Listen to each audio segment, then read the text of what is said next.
December 1945, Crystal City, Texas. The desert wind carried dust through the barbed wire fences, whispering secrets of confinement and survival. Kat Tanaka pressed her face against the cold metal slats of the transport truck, her breath fogging the air as she peered out. At 23 years old, she was a former Seattle schoolteacher, a woman whose life had been torn apart by Executive Order 9066. 3 years behind fences, 3 years of loss, fear, and uncertainty. But nothing had prepared her for what awaited beyond this checkpoint. "Where are they taking us?" whispered Yumi, clutching her young daughter's hand tightly. Ko didn't answer. Her eyes scanned the horizon, and what she saw made her heart sink. Rows upon rows of curved metal structures gleamed under the harsh Texas sun. Quonset huts, hundreds of them, identical and sterile, stretching endlessly. These were not the wooden barracks she had known at Tule Lake, where 60 people were crammed into a single, barely finished building. These metal shells looked like they had sprouted overnight, impossible in their speed and scale. The truck came to a halt. Guards barked orders in clipped English. Ko translated automatically, though her mind struggled to process the scene. "Welcome to Crystal City Family Internment Camp," an American officer announced, clipboard in hand, his face unreadable behind military precision. "You will be processed in assigned housing. Each Quonset hut accommodates 40 individuals." 40. Ko's breath caught. The contrast was stark. At Tule Lake, they had squeezed 60 into wooden barracks that took months to build. Here, these metal huts had been constructed in days. Ko's voice, careful and precise from years of teaching English, broke the silence. "When were these built?" The officer's eyes flickered with surprise and respect at her fluent question. "Construction began 6 days ago and finished yesterday." 6 days. Ko's knees weakened. Yumi grabbed her arm, whispering urgently in Japanese, "That's impossible." Before Ko could respond, a sharp voice cut through the tension. A woman in a Red Cross uniform, blonde hair pulled back severely, stepped forward. "It's not impossible when you have the entire U.S. military-industrial complex behind you," she said, her English flawless, then switched to perfect Japanese. "I'm Margaret Sullivan. I've been documenting conditions in internment camps since 1942, and I need your help." The officer stepped between them. Fraternization during processing is prohibited, but Margaret's gaze locked on Ko's, unwavering. "They built 160,000 of these worldwide in hours, while your people starved in camps with no heat. Ask yourself why." Margaret's words hung in the desert air like smoke, heavy and unsettling. Ko's mind raced. 160,000 structures built in hours. The mathematics alone defied logic. Unless there was something more behind this rapid construction. But before she could ask, the guard's hand touched her shoulder. "Move along." Ko stepped off the truck, her worn shoes sinking into the sand. Her eyes found Margaret's across the compound, and the Red Cross worker mouthed 2 words. "Tonight. Midnight." What secret could possibly be worth such risk? The Quonset hut smelled of fresh paint and cold metal. Ko sat on her assigned cot, number 23 in the middle row, watching 40 women unpack their meager belongings into identical foot lockers. The efficiency disturbed her. Everything was measured, controlled, sterile. "It's so cold," Yumi complained, wrapping her daughter Hannah in a thin blanket. The metal walls held no warmth. Ko touched the curved steel wall, riveted in sections. Her father had been a contractor in Seattle. She understood construction timelines. A structure this size required foundations, framing, roofing, weeks of work, minimum 6 days. Yet, here it was, built in less than a week. Hannah's small voice broke through her thoughts. "Mama, I'm hungry." Yumi's smile didn't reach her eyes. Ko checked her watch, a gift from her father, somehow surviving 3 years of confiscation and searches. 8:47 p.m. 3 hours until midnight. 3 hours to decide if Margaret Sullivan was trustworthy or a trap. Kozan, an elderly woman, approached Mrs. Yamamoto, who had been at Tule Lake. "You spoke with that American woman. What did she want?" Every eye in the hut turned toward Ko. 40 women, 40 potential informants. The camp administration always had collaborators, People desperate enough to trade information for extra rations, warmer blankets, or promises of early release. She asked if I needed medical attention. Cole lied smoothly. I said no. Mrs. Yamamoto's expression suggested disbelief, but she nodded and returned to her cot. At 9 p.m. sharp, the lights went out. Cole lay in darkness, listening to whispered prayers and muffled crying. Hannah's soft breathing, the sounds of displacement and survival. At 11:30, Cole rose silently. Her fingers found a small knife hidden in her shoe lining. A pathetic weapon, but something. She moved between sleeping forms toward the door. Where you going? Cole froze. Yumi sat up, silhouette barely visible. Bathroom. Cole whispered. The latrines are east. You're heading west. Silence stretched between them.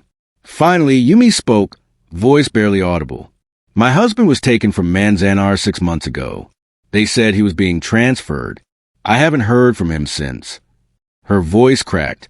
If that woman knows something, anything, about where they take our men, Cole understood. They all had missing pieces. Fathers, brothers, husbands vanished in the American bureaucratic machine.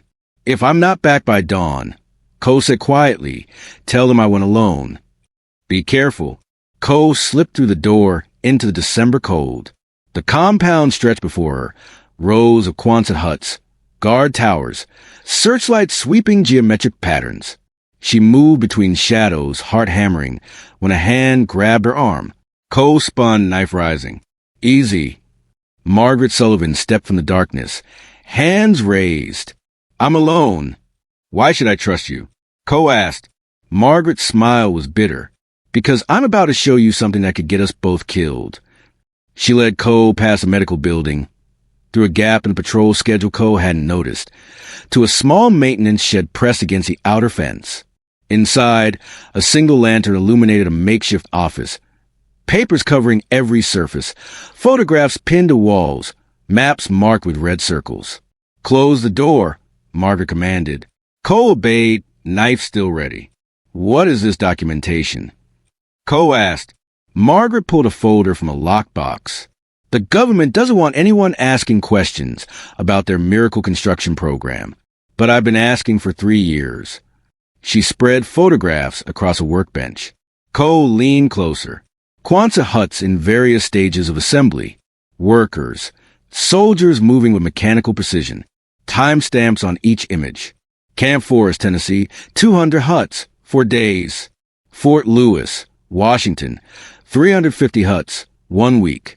Another in North Africa, 200 huts, 10 days. KO's mind calculated. That's impossible without resources, no idea how to get back into camp without being caught.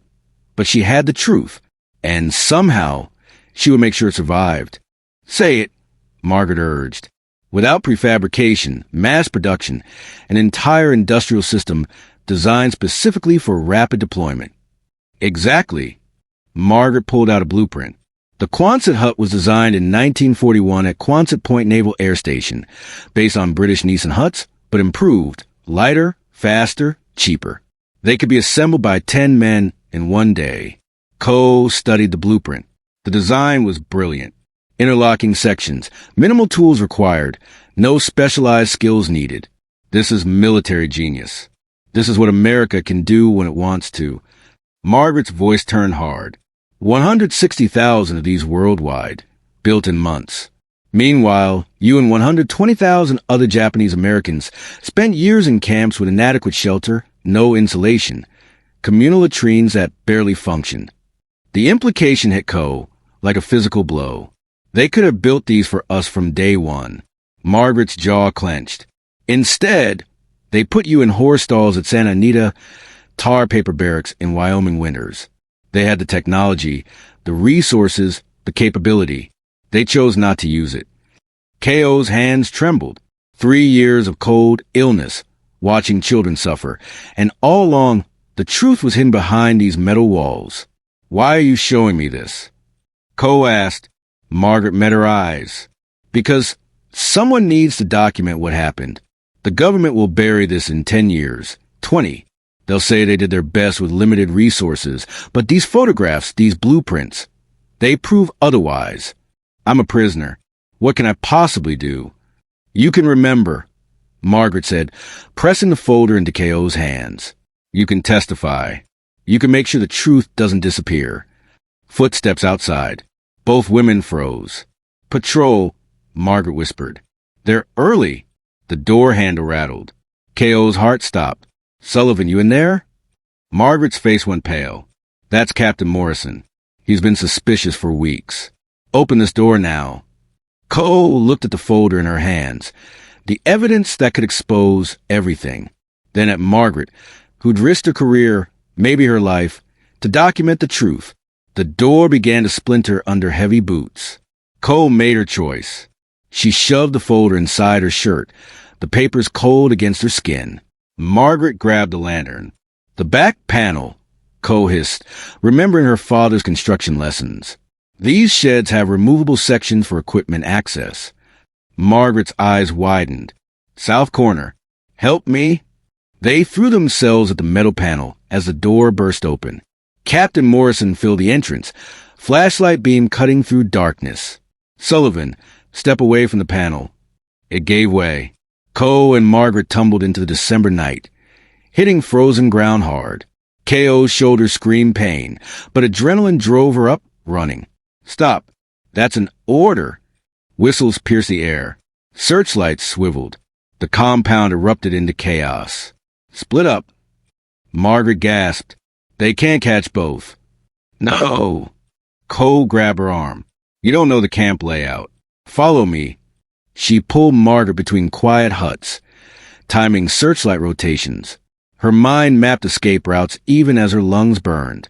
Behind them, boots pounded, voices shouted coordinates. There's Section C. A searchlight found them. K.O. dove left, dragging Margaret behind a water tower. The folder pressed against her ribs. Every page potential death sentence. Why are you helping me? Margaret panted. Because you helped us first. K.O. peered around the tower. Guards converged from 3 directions. We need a distraction. I have an idea. Margaret pulled a whistle from her pocket. A Red Cross emergency signal. If I blow this, every prisoner will think there's a medical crisis. Chaos. They'll know it was you. They already know. Margaret's smile was grim. I'm finished here either way. But you can get those documents out eventually. Margaret, do you have family outside? K.O. thought her aunt in Denver, released early due to health issues. Yes. Then survive. Get released. Find a way to publish this. Margaret pressed a whistle into K.O.'s hand. Promise me. Before K.O. could respond, Margaret stood and walked into the searchlight. Captain Morrison, she called. I'm here alone. Where's the prisoner? Gone. I helped her escape. Arrest me. Morrison's face twisted with rage. Search every hut. Find her. Guards scattered. Margaret was surrounded, hands forced behind her back. Her eyes found K.O.'s hiding spot one last time, and she mouthed, Go! K.O. ran. She moved through the compound like a ghost, using every trick learned from 3 years of survival. Past the latrines, through the gap in the fence she'd noticed during daylight, into the scrubland beyond. Behind her, the camp blazed with light and fury. Ahead, only darkness and desert. She ran until her legs gave out, collapsing behind a rock formation a mile from the fence. The folder was still pressed against her chest, Margaret's sacrifice burning hotter than the papers themselves. K.O. pulled out the documents with shaking hands. Photographs, blueprints, testimony from other Red Cross workers, evidence of deliberate neglect, of resources withheld, of suffering that could have been prevented.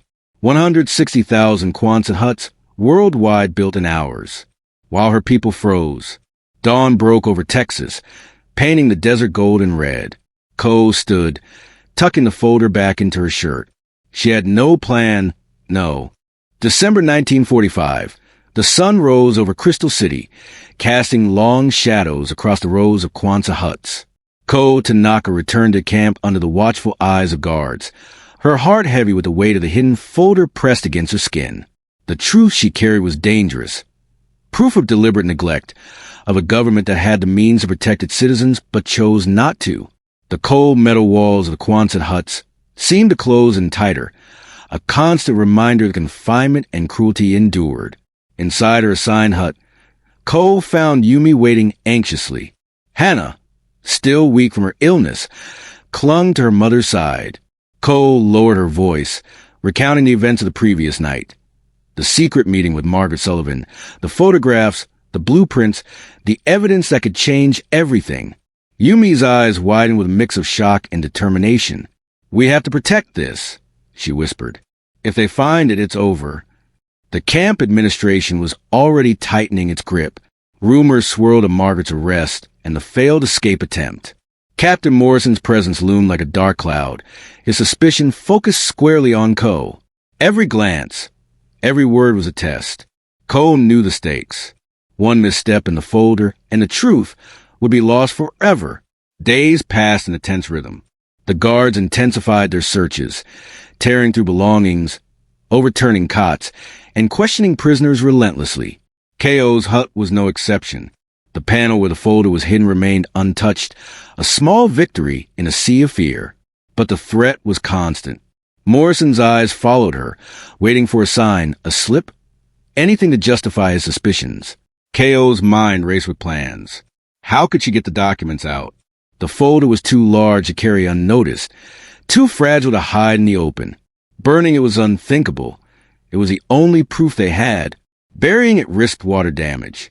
The walls of the Quonset hut, with their riveted seams and hollow spaces, offered a glimmer of hope. Yumi's eyes gleamed with a dangerous idea. "We can widen the gap between panels," she suggested, "just enough to slide the folder inside. They'll never think to look there." Ko nodded, her hands trembling as she carefully widened the seam with her small knife. The folder slipped inside, disappearing into the cold metal wall. They hammered the panel back into place, sealing their secret. But the reprieve was short-lived. An announcement echoed through camp. Ko Tanaka was to report to the administration building immediately. The crowd hushed as she walked alone, the weight of countless eyes upon her. Inside, Captain Morrison sat behind his desk, a file open before him. "Your aunt in Denver has agreed to sponsor you," he said, voice cold. "Your release has been approved." Relief and fear warred within Ko. Freedom after 3 years behind barbed wire was a dream, but Morrison's conditions were clear. Surveillance, regular check-ins, and immediate return if any suspicious activity was detected. "I understand," Ko said, steady despite the storm inside. Morrison's gaze sharpened. "Because I think you're carrying something. Information? Evidence? Something Sullivan gave you." Ko met his eyes, unwavering. "I'm not." The trap was set. One final, thorough search before release. Refuse and suspicion would be confirmed. Agree, and the folder would be found. Ko returned to her hut, mind racing. 3 days.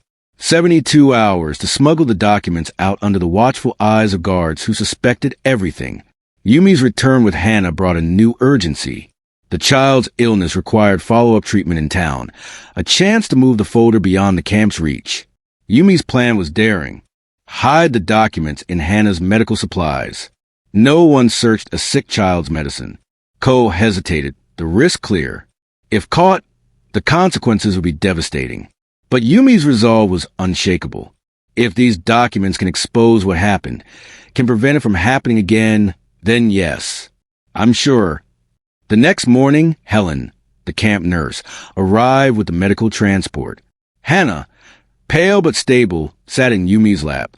Ko had hidden the wrapped documents inside a hollowed-out medical textbook Helen had accidentally left behind. The book now sat in Hannah's medical bag, a fragile vessel carrying the truth.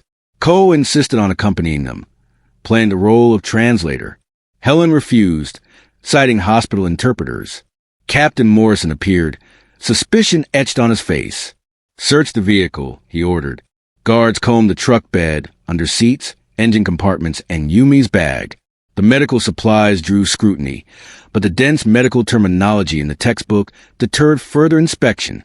Frustrated, Morrison ordered a search of Yumi and Hannah. Female guards patted them down, finding nothing. Helen's calm defiance edged the guards to relent. The truck drove away, carrying the evidence, the truth, and Ko's only hope. Morrison confronted Ko, his voice low and threatening. "Something just left this camp. Something you've been hiding for 3 months." Cole met his gaze, unflinching. "I don't know what you mean." He demanded another search of her hut, tearing through every panel, every seam. They found a widened gap in the wall. "What was here?" Morrison demanded. "Nothing," Cole said firmly. "You're lying. Prove it." His rage was palpable, but without evidence, he had nothing. "Get out," he finally said. "Your release is approved. You leave tomorrow morning. And if I ever find proof you took classified materials, you won't." Cole walked out, legs shaking, heart pounding. One more day, just one more day, and she'd be free. But freedom meant nothing if the documents didn't survive. That night, Helen returned alone, pressing a small note into K.O.'s hand. Written in Yumi's handwriting. "Package delivered safely. Hospital administrator is Helen's cousin. Documents secured. Anna recovering. Thank you." Relief flooded Ko. Against impossible odds, they had succeeded. Margaret's sacrifice had not been in vain. Tomorrow, Ko would leave Crystal City. She would go to Denver, to her aunt, to a life outside barbed wire. And someday, somehow, she would make sure the truth about those 160,000 Quonset huts built in hours, while prisoners suffered, would be told.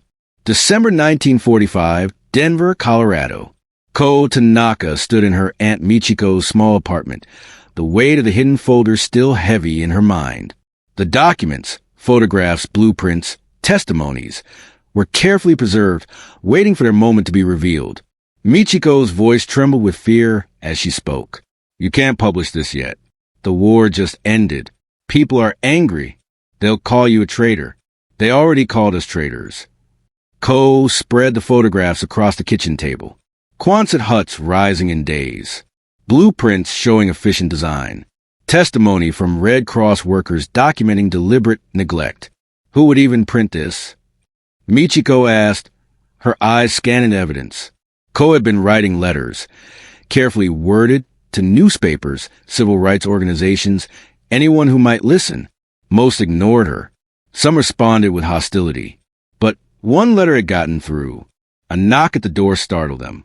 Ko opened it to find a man in his 50s, camera bag over his shoulder, notebook in hand.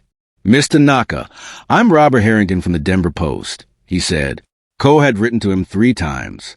He had finally agreed to meet, though his letter had been skeptical. Harrington sat at the table, eyes scanning the documents. His expression shifted from doubt to shock to anger as he read. "Where did you get these?" he asked.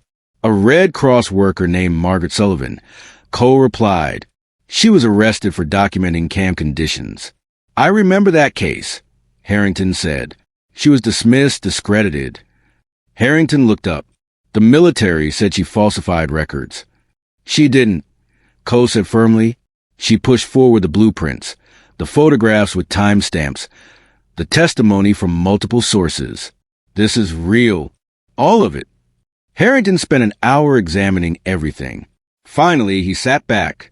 "This is explosive. If I publish this, the government will deny it. They'll attack your credibility, your loyalty." "I know," Ko said. "You'll be investigated, possibly charged with theft of classified materials." "I know." "Then why risk it?" Ko thought of Margaret, arrested and disappeared. Of Yumi's husband, taken and never returned. Of 3 years behind barbed wire, while America's industrial machine built 160,000 structures in hours. Structures that could have housed them humanely from day one, because someone has to tell the truth. Harrington studied her for a long moment. Then he gathered the documents. "I'll need to verify everything. Cross-reference sources. Confirm dates. It'll take weeks, maybe months." "I'll wait," Ko said. "And Mr. Naka," Harrington's voice softened. "This woman, Sullivan, do you know what happened to her?" Ko shook her head. "I tried to find out, but Margaret vanished into the system, just like so many others." "I'll look into it," Harrington promised. "If she sacrificed her career for this, she deserves to see it published." He left with copies of everything, promising to stay in contact. Michiko closed the door and turned to Ko. "What now?" Now we wait and hope, Ko said quietly. 3 months later, the Denver Post published a front-page story. The headline screamed, "Government had technology to house internees humanely. Chose not to." The response was immediate and explosive. Government officials denied everything. Veterans groups called Ko a liar, but other newspapers picked up the story. Civil rights organizations demanded investigations. Former internees came forward with their own testimony. The truth, once released, could not be contained. Ko received a letter one morning, forwarded through multiple addresses. The handwriting was shaky but familiar. "Dear Ko, I'm in a veterans hospital in Maryland. They released me after the Post article. Couldn't keep me quiet anymore. You did it. You kept your promise.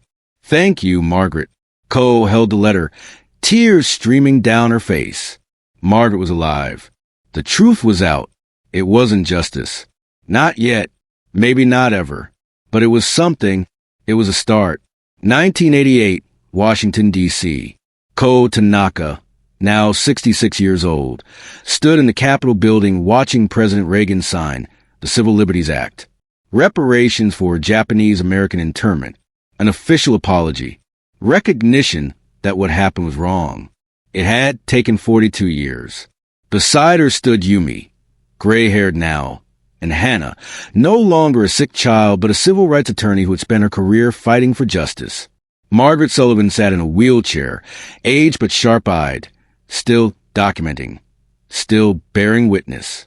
"We did it," Margaret whispered. "You did it," Ko corrected. "No." Margaret squeezed her hand. "You started it."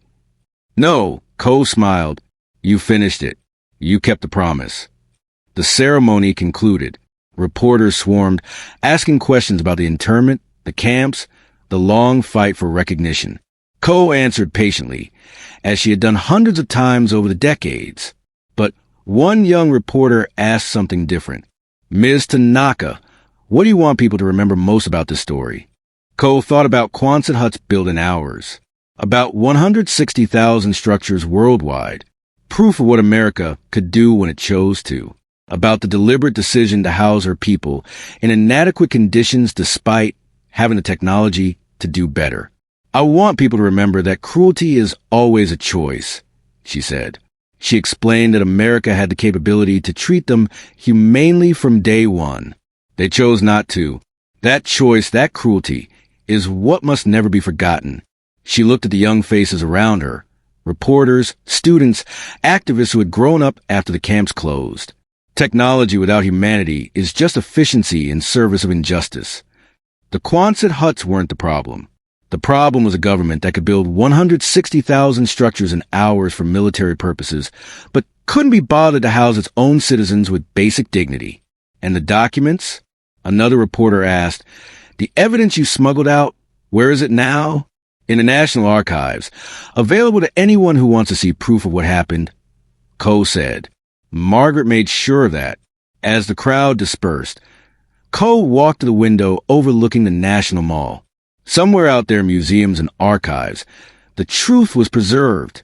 The photographs, the blueprints, the testimony. Future generations will know what happened. They'll know about the camps, the suffering, and the deliberate choices that caused it. They'll know about a Red Cross worker who risked everything to document injustice, about a young teacher who smuggled evidence out of a prison camp, about a mother who hid documents in her sick daughter's medical supplies, about a nurse who helped them all. Ko and Hannah approached her own daughter, Ko's grandniece, in tow. "We're going to the reception." "Coming." Ko looked at the child born into a world where Japanese Americans were no longer imprisoned, where their story was finally acknowledged, where the truth had survived. "Yes," she said, "I'm coming." As they walked to the Capitol halls, Ko thought about that December night in 1945, standing in a Texas desert, staring at Quonset huts that shouldn't have existed. Not there, not then, not while her people suffered. She had promised Margaret the truth wouldn't disappear. 43 years later, that promise was finally kept. The story of 160,000 structures built in hours, and the 120,000 people who deserved them but were denied would be remembered, not as and in remembering, perhaps the hope that such choices would never be made again. The story of Koh Tanaka and the 160,000 Quonset huts built in hours is more than a tale of rapid construction. It is a powerful testament to the choices made during one of America's darkest chapters. While the nation's industrial might could erect shelters swiftly and efficiently, thousands of Japanese-American families were left to suffer in inadequate, cold, and overcrowded camps. This deliberate neglect was not a failure of resources, but a conscious decision, a cruelty that was always a choice. K.O.'s courage, Margaret Sullivan's sacrifice, and the quiet resilience of countless internees ensured that the truth would not be buried. Their fight for recognition and justice spanned decades, culminating in the Civil Liberties Act of 1988, a formal apology and reparations for the injustices endured. Yet, the story serves as a stark reminder that technology and efficiency, without humanity and compassion, can become tools of oppression. As future generations look back, they must remember that behind every structure, every policy, and every decision are human lives. The legacy of the Quonset huts is a call to vigilance, to ensure that such choices of cruelty are never repeated. It is a story of survival, truth, and the enduring power of bearing witness.